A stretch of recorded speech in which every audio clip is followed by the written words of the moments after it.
পাক আফগান সীমান্তে আপাতত শান্তি, বন্ধ গোলাগুলির একটানা আওয়াজ। কাতারের দোহা শহরে শনিবার দীর্ঘক্ষণ চলে পাকিস্তান ও আফগানিস্তানের আলোচনা। মধ্যস্থতা করেছে দুদেশ, কাতার ও তুর্কি। তবে দুদেশের সমস্যা মেটেনি, পরস্পরের বিরুদ্ধে রয়েছে নানা অভিযোগ। দুদেশের সমস্যা এখনো পর্যন্ত মেটেনি, তবে বন্ধ হয়েছে একটানা গোলাগুলির সেই আওয়াজ। পাকিস্তান ও আফগানিস্তানের আলোচনা। কাতারের দোহা শহরে শনিবার দীর্ঘক্ষণ আলোচনা ও পাকিস্তান ও আফগানিস্তানের। পাক আফগান সীমান্তে আপাতত শান্তি, বন্ধ গোলাগুলির একটানা আওয়াজ। আমাদের সঙ্গে ফোন লাইনে রয়েছেন কলকাতা টিভির পলিটিক্যাল এডিটর আশিস চট্টোপাধ্যায়। আশিস দা, পাক আফগান সীমান্তে আপাতত শান্তি, বন্ধ গোলাগুলির সেই একটানা আওয়াজ। দেখো, এর আগেই কথা হয়েছিল যে কাতারের শহর দোহাতে আফগানিস্তান এবং পাকিস্তানের প্রতিনিধিরা মুখোমুখি বসবেন। এ ব্যাপারে মধ্যস্থতার উদ্যোগ নিয়েছিল কাতার এবং তুর্কি নামে দেশের সরকার বা শীর্ষ নেতারা।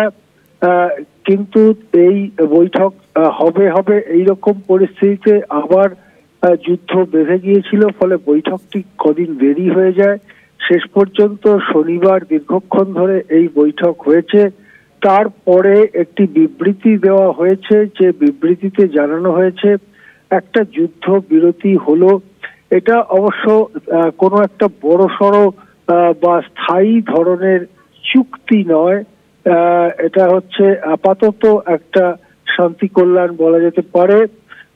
কেননা দুপক্ষই দুপক্ষের বিরুদ্ধে নানা অভিযোগ তুলেছে এবং সেই অভিযোগের তীব্রতা কমার কোনো লক্ষণ নেই।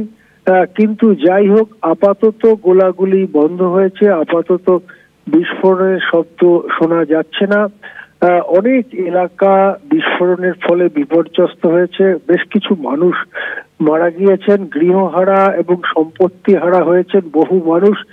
তাদেরকে কিছুটা পুনর্বাসন ইত্যাদি দেওয়ার ব্যাপার এখন সরকারগুলোকে দেখতে হবে। যদিও পাকিস্তান সেই ব্যাপারে কতটা কি করবে তা নিয়ে সন্দেহ আছে। আফগানিস্তানের সরকারও কতটা কি করবে তা নিয়ে।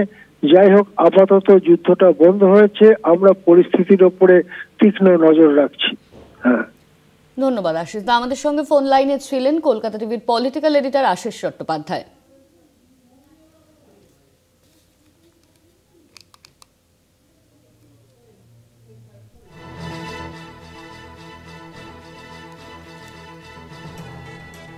পাক আফগান সীমান্তে আপাতত শান্তি, একটানা গোলাগুলির সেই শব্দ নেই, আর বন্ধ গোলাগুলির একটানা আওয়াজ। পাক আফগান সীমান্তে আপাতত বন্ধ কিন্তু এই গোলাগুলি। কাতারের দোহা শহরে শনিবার দীর্ঘক্ষণ আলোচনা পাকিস্তান ও আফগানিস্তানের।